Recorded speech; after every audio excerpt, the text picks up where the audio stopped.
Welcome to Luca is a Billionaire, where the only thing I invest in is your answers.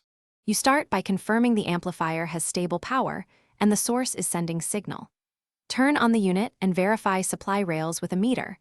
Look for blown fuses or missing LED indicators. Once done, swap input cables and test a known good source to rule out the player.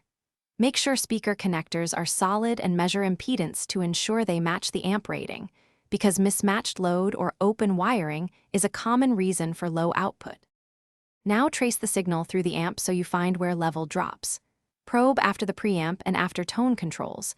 Compare voltages so you know whether loss is before or after gain stages.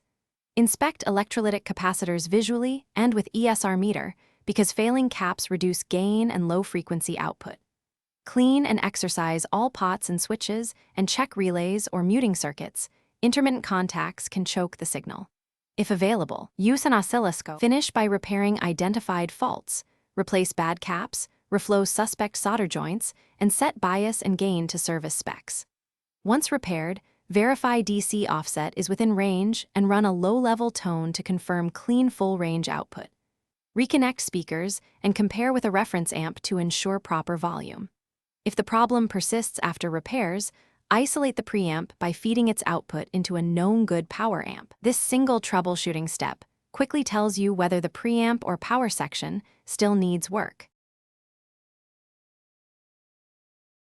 Thanks for watching and please subscribe. It's the best investment you'll ever make.